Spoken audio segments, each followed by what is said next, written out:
Oh, hello, and we're into chapter 7 of John's Gospel. We probably won't spend quite as much time in chapter 7 as we did in chapter 6, but, well, you never know. It's slightly shorter in verse numbers. But anyway, let's read the first 5 verses from the ESV. After this, Jesus went about in Galilee. He would not go about in Judea because the Jews were seeking to kill him. Now the Jews' feast of booths was at hand. So his brothers said to him, "Leave here and go to Judea, that your disciples also may see the works you are doing.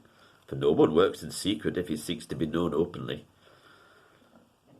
If you do these things, show yourself to the world."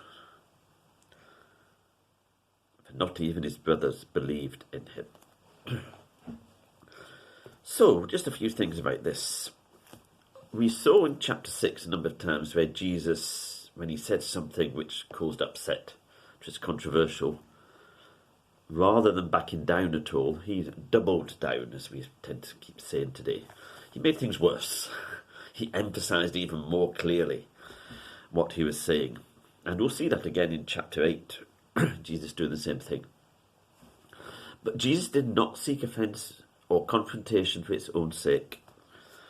Here he knew that the Jewish leaders were seeking to kill him, so he did not go about in Judea, but stayed in Galilee.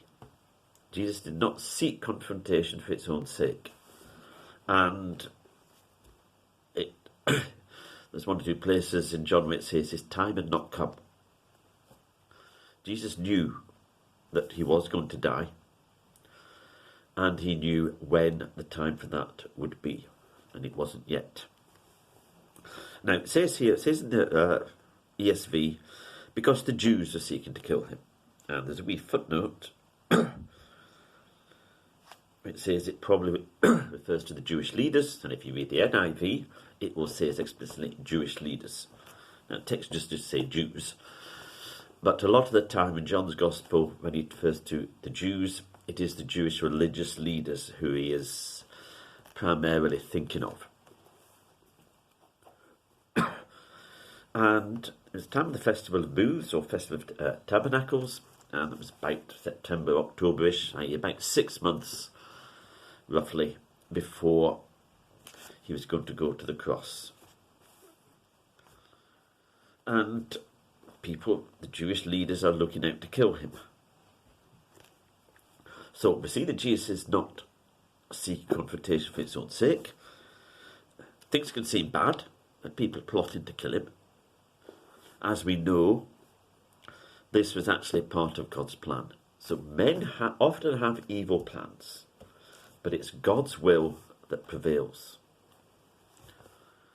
As it says in one of the Proverbs, many are the plans in a man's heart, but it's the Lord's will that prevails.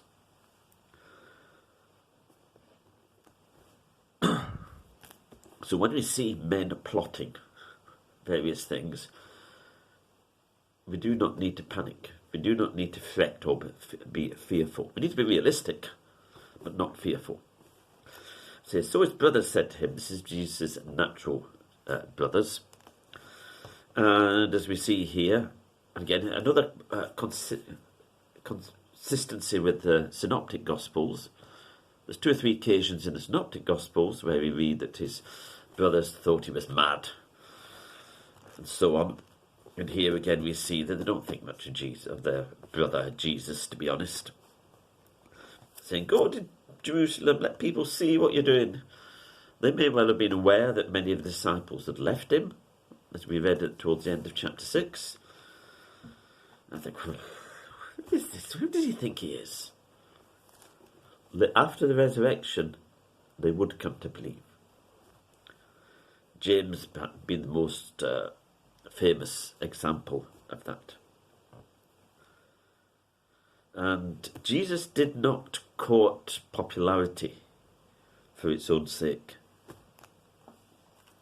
And the reason that we're saying that this Feast of Booths festival, it was one of the most popular ones, so there would be very large crowds in Jerusalem for it. And it was one which So it was done around harvest time, and part of its purpose was to celebrate the harvest and give thanks for the harvest. But its primary purpose was to remind them of the time when God took them through the wilderness after the Exodus, and in this time when there was very little in the way of natural food, God provided for them. And it was to remind them that God provides.